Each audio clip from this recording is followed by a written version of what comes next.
All right, so now I've played with the layer styles, and just through layer styles, without doing anything else in Photoshop, I've been able to put all these different effects in. And now I'm looking at the textures.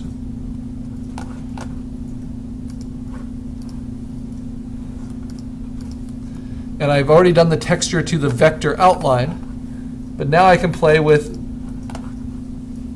a texture on the fill lettering, but I want this to maybe be a little bit different, so I'm going to make the depth a lot less, the size maybe even smaller, kind of granular.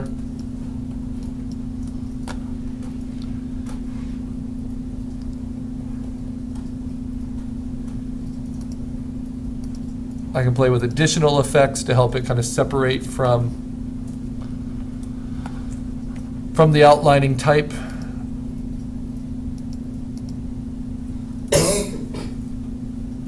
Like internal shadows with the texture. I mean, there's a lot you can do.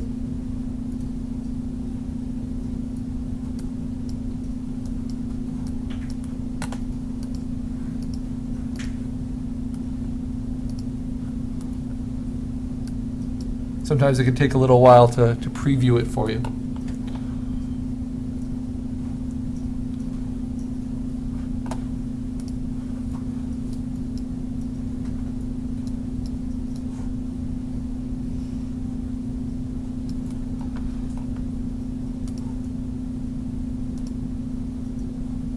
All right.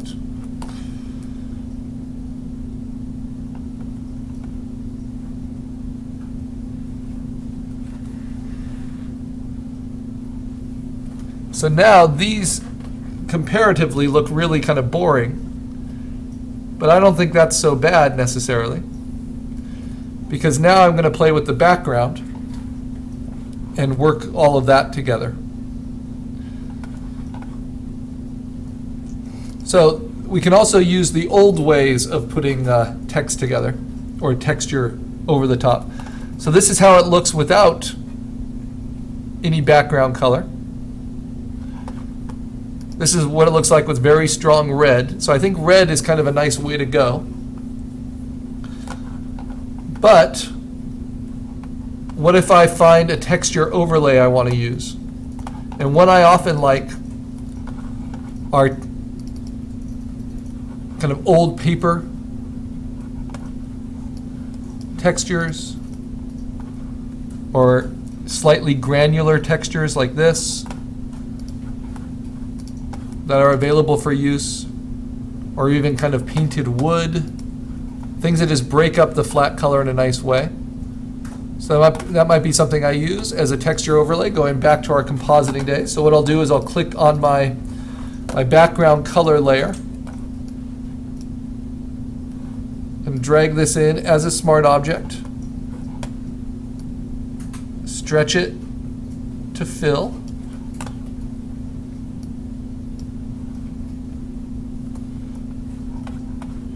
and then play with different blending modes, just like we would with any kind of texture overlay.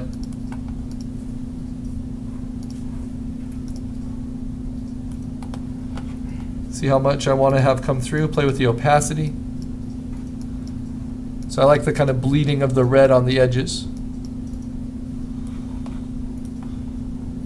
I don't necessarily want this to look like a wanted poster though. But you can see how that definitely livens up the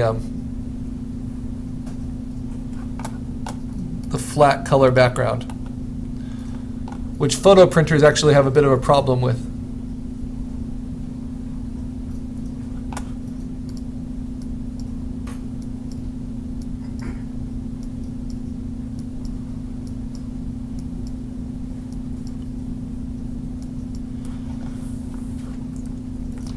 And then I often like to use kind of more extreme textures. These are a bunch of grunge texture fills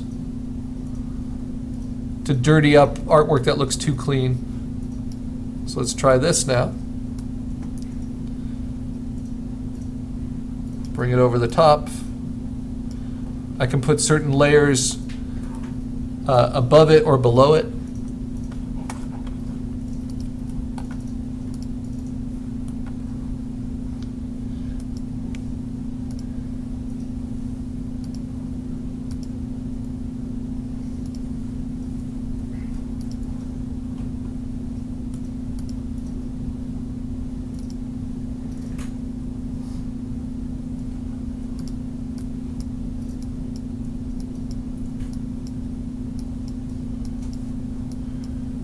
Use that texture as well.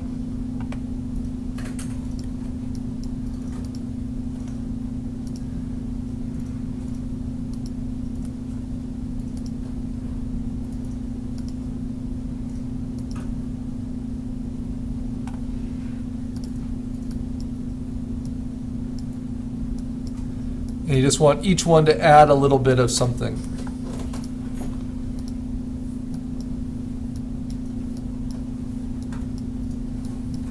As you're putting them together.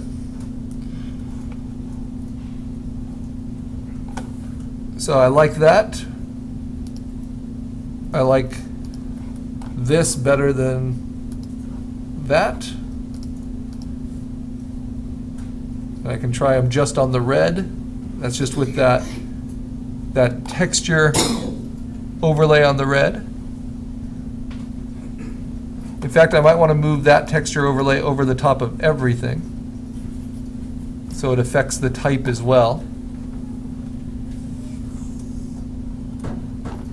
Okay, I changed my mind. I don't want it to affect this type or the spot illustration, but I do want to affect the Ritz type.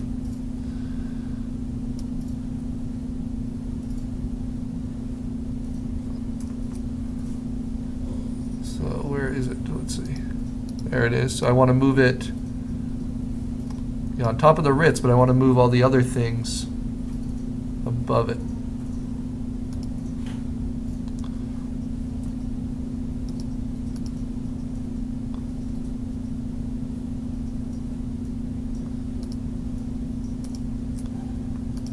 So again, lots of layers that we're working with, playing with.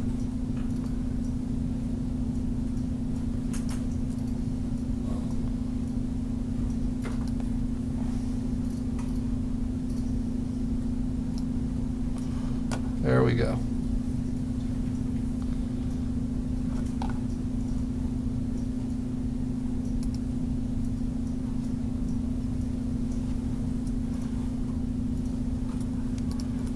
And I realized I could probably take this really far back.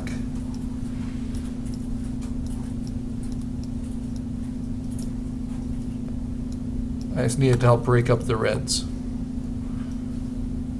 All right, so it's like kind of weathered packaging. And now, the final step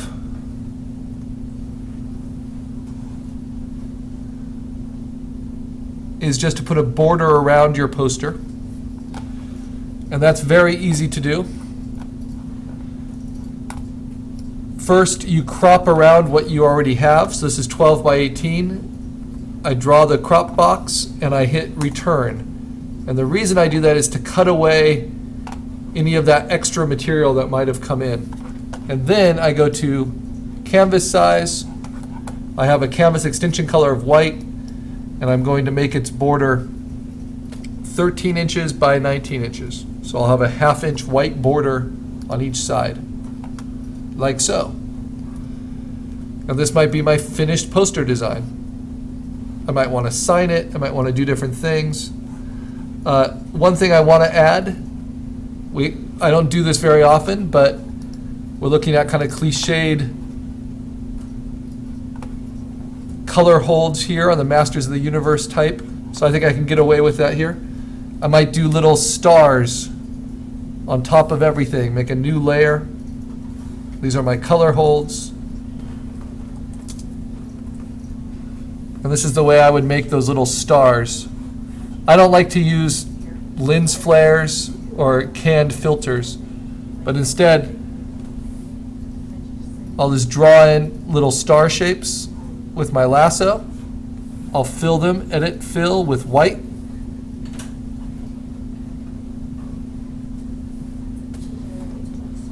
And I thought I was on top of everything, but nope. There's a lot of layers here. I want to go on top of everything with them.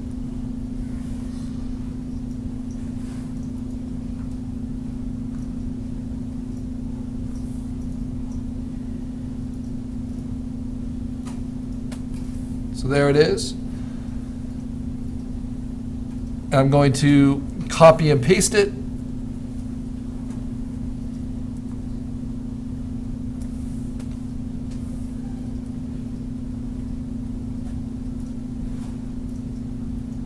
There it is. Move them around wherever I think stars are necessary. Rotate them individually. Paste another one.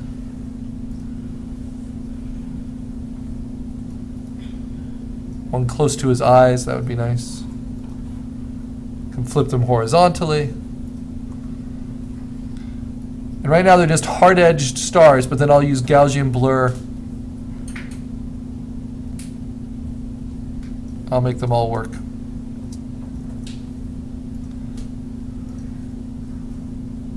And because I'm copying and pasting, they're each on their own layer right now. I can make some bigger.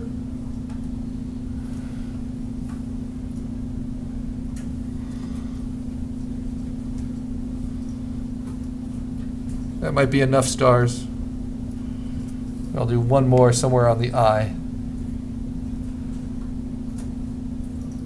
I don't want it to be too predictable.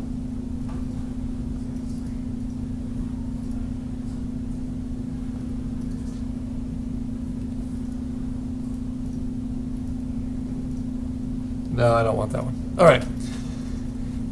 So now I can merge all of those stars together. After I've made final adjustments, make this one a little bit bigger.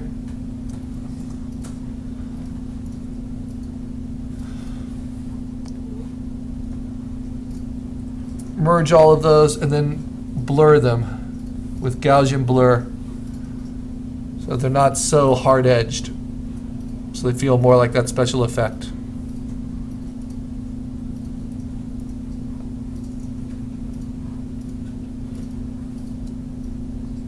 Can't blur them so much that they disappear completely.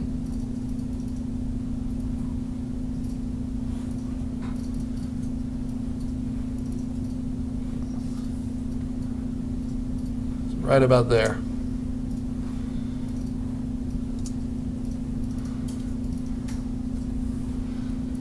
If I don't think that's strong enough, I can always duplicate it and add layer styles. So an outer glow. Make it spread far and soft. Ooh, even have a little ring light. But then maybe take the opacity down just a little bit. The special effects. Super 90s on us. Yes. Makes me smile. And if I'm going to go glitzy like that, then I feel like maybe I need a little bit more rainbow in the background. So let's try to find a rainbow texture fill. Looking for texture fills gives me great pleasure. It's like putting a frame around your artwork.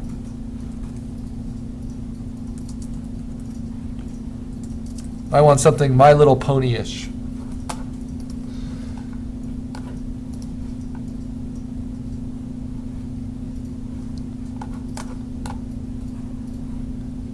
Ooh, that's perfect. Or a rainbow sunburst.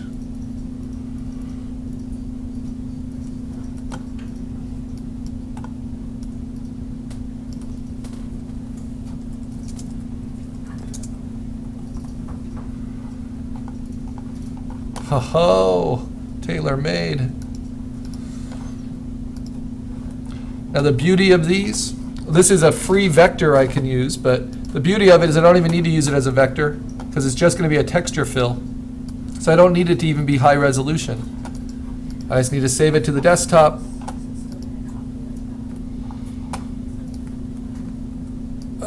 Drag it into my file on top of my background.